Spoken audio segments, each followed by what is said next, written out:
Hello दोस्तों, Hindus फेस्टिवल.com में आपका स्वागत है। आज हम आपके लिए लेकर आए हैं जया एकादशी व्रत, माघ शुक्ल पक्ष।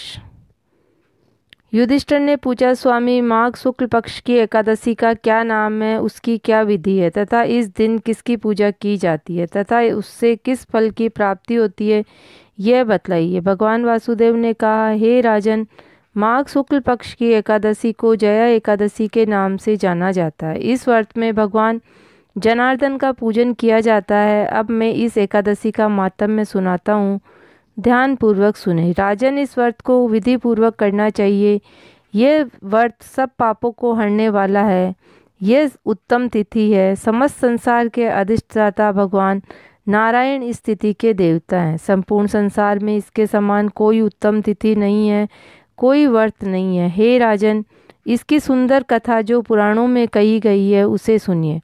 एक समय इंद्र स्वर्ग लोक में राज्य कर रहे थे। देवता अप्सराएं उस लोक में विहार कर रही थी। देवराज इंद्र ने एक बार 50,000 करोड़ गंधर्वों के साथ नृत्य का आयोजन किया। गंधर्व गान करने लगे। वहाँ पुष्पदंत नामक का गंधर्व गान कर रहा था। चित्रसेन नामक गंधर्व पुत्र मालिनी और चित्रसेन की स्त्री वहाँ आई। मालिनी का पुष्पवान नाम का पुत्र और पुष्पवान का माल्यवान नाम का पुत्र हुआ। पुष्पवंती नाम की गंधर्व माल्यवान गंधर्व पर मोहित हो गई। ये दोनों भी स्वर्ग लोक में नृत्य करने आए थे। इन दोनों का गान हो रहा था। इनके साथ अप्सराएं भी नृत्य कर रही थी। कामदेव के वश में ये दोनों ही हो गए थे, इसीलिए उनका चित्त भ्रमित हो गया था। अशुभ गान करने लगे। सुर ताल भंग हो गए। परस्पर दोनों की दृष्टि बंध गई। इस सब को इंद्र ने अपना अपमान समझा और क्रोधित होकर श्राप दे दिया। मेरी आज्ञा का तिरस्कार करने वाले पापियों, तुमको धिक्कार है। तुम दोनों पति पत्नी रूप में रहते हुए पिशाच रूप में हो जाओ। इस प्रकार इंद्र के श्राप को पाकर वे दोनों बहुत ही दुखी हुए। इंद्र के श्राप से मोहित होकर वे दोनों हिमालय पर्वत पर पिशाच होकर बड़े दुखी हुए। पिशाच योनि में उन दोनों को कष्ट हुआ। श्राप के वश में होने के कारण उनकी गंध, रस और स्पर्श का ज्ञान नहीं होता था। शरीर में जलन होती थी। उनका शरीर पीड़ित होकर गिर जाता था।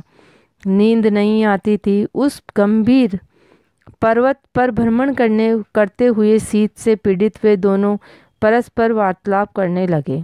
शीत के कारण दांत कटकटाने लगे। शरीर अत्यंत कमजोर हो गया। माल्यवान अपनी स्त्री से बोला, हमने कौन सा पाप कर्म किया है जिसके कारण हमें पिशाच योनि प्राप्त हुई है। नरक से भी अधिक कष्टदायक है। हमें इससे बचने का कोई ना कोई उपाय अवश्य ही करना चाहिए। देव योग से माघ शुक्ल पक्ष की एकादशी तिथि आ गई।